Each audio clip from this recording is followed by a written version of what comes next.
Berang-berang minum aqua, jumpa lagi di episode kedua.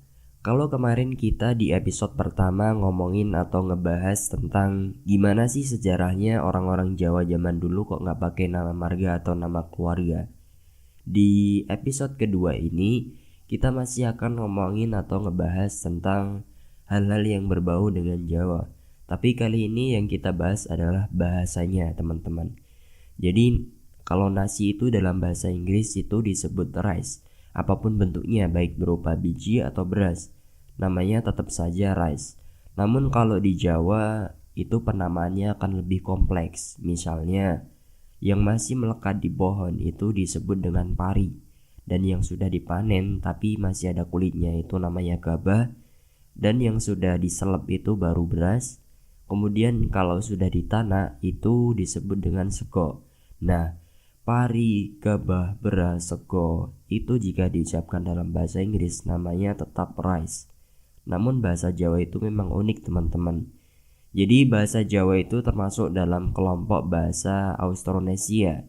Jadi pada tahun 1928 ketika Sumpah Pemuda, itu penduduk Jawa adalah penduduk mayoritas di Indonesia, yaitu sekitar 47% dari jumlah penduduk. Meskipun mayoritas dan digunakan oleh banyak orang, namun mengapa ketika di zaman itu bahasa Jawa itu kok nggak digunakan sebagai bahasa nasional?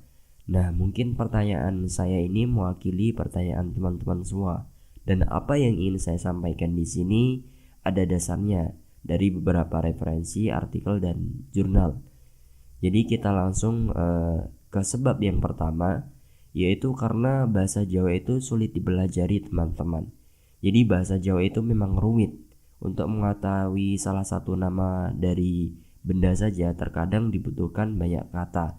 Misalnya untuk menyebut nama anak hewan, misalnya anak bebek namanya meri, anak sapi itu pedet, terus ada anak kerbau itu gudel, dan masih banyak lagi, teman-teman. Itu baru kata benda, istilah untuk benda dan makhluk, belum termasuk kata sifat dan tata krama bahasa.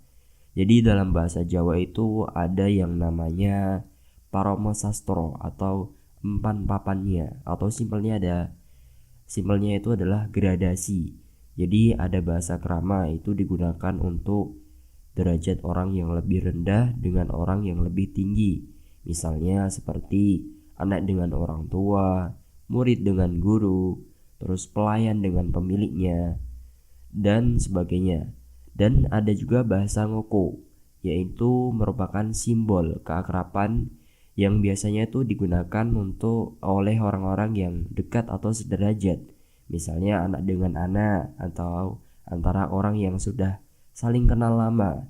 Namun bahasa Jawa itu memang susah, teman-teman. Saya sendiri mengakui yang asli orang Jawa aja belum bisa menguasai sepenuhnya. Maka dengan alasan ini wajar jika bahasa Jawa itu tidak dipilih sebagai bahasa nasional. Nah, itu tadi alasan yang pertama, karena bahasa Jawa itu rumit. Dan kita masuk ke alasan yang kedua, yaitu bahasa Jawa itu tidak egaliter. Selain susah, alasan kedua bahasa Jawa tidak digunakan sebagai bahasa nasional adalah karena tidak egaliter. Egaliter sendiri itu berasal dari bahasa Perancis yang berarti sama atau setara. Jadi dalam suatu negara itu kan semua warga negara itu harus diberikan hak yang sama. Sama dalam nilai-nilai dasar, sama dalam status moral, termasuk dalam hal bahasa.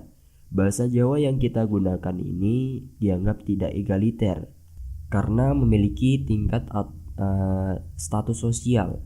Jadi orang miskin biasanya menggunakan bahasa yang sopan kepada orang kaya. Sebaliknya, orang yang status sosialnya tinggi biasanya akan menggunakan bahasa ngoko kepada yang lebih rendah. Itulah mengapa bahasa Jawa tidak digunakan sebagai bahasa nasional. Dan kita lanjut ke alasan yang ketiga, yaitu mengapa bahasa Jawa tidak digunakan sebagai bahasa nasional di Indonesia. Itu karena ada bahasa yang lebih mudah dipahami oleh kebanyakan orang, yaitu bahasa Melayu pasar. Jadi di era Sumpah Pemuda, bahasa Melayu itu sebenarnya adalah bahasa minoritas yaitu hanya 5% orang Indonesia yang menggunakannya. Tapi kenapa bahasa Indonesia justru diadopsi dari bahasa Melayu? Alasannya karena bahasa Melayu ini adalah bahasa yang paling mudah. Mungkin teman-teman saat masih sekolah pernah mendengar istilah lingua franca, atau arti lebih luasnya adalah bahasa pengantar antara orang-orang yang mempunyai bahasa yang berbeda. Nah, di bahasa Indonesia yang sering kita dengar saat kita menonton TV dan di sekolah itu adalah bahasa lingua franca. Jadi bahasa pergaulan di Nusantara yang memiliki penutur bahasa yang berbeda-beda. Orang-orang pesisir dari Sabang sampai Merauke pada masa awal berbicara dengan bahasa gaul daripada bahasa lokal. Dan bahasa gaul itu adalah turunan dari bahasa Austronesia yang kita sebut Melayu pasar. Oleh karena itu bahasa Melayu ini lebih mudah dipahami di kalangan masyarakat Nusantara. Namun dalam perkembangannya, logat dan kosakata bahasa Melayu pasar ini telah mengalami modifikasi tersendiri sesuai dengan sejarah masing-masing negara. Jadi kalau bahasa Melayu di Malaysia itu kan lebih banyak mengadopsi bahasa Inggris. Sedangkan kalau kita di Indonesia ini terpengaruh bahasa Belanda, Sanskerta, dan Jawa. Di posisi saat ini, kalau kita flashback ke belakang, tentunya kita akan sangat bersyukur, merasa kagum dengan para founding fathers. Mereka mempunyai visi yang jauh ke depan, mampu meletakkan fondasi yang kokoh demi bersatunya Indonesia untuk yang akan datang. Maka kita sebagai anak bangsa, kita harus berpegang pada slogan utamakan bahasa Indonesia, kuasai bahasa asing, dan lestarikan bahasa daerah. Dan slogan tersebut dibuat dengan tujuan untuk mendorong kemajuan pembelajaran bahasa asing di Indonesia tanpa melunturkan rasa cinta kita terhadap bahasa Indonesia yang merupakan identitas nasional bangsa, dan kita tetap harus melestarikan bahasa daerah yang menjadi bagian dari Indonesia. Oke, tadi teman-teman alasan kenapa bahasa Jawa kok nggak dipakai sebagai bahasa nasional. Berang-berang makan mentega. Sampai jumpa di episode ketiga.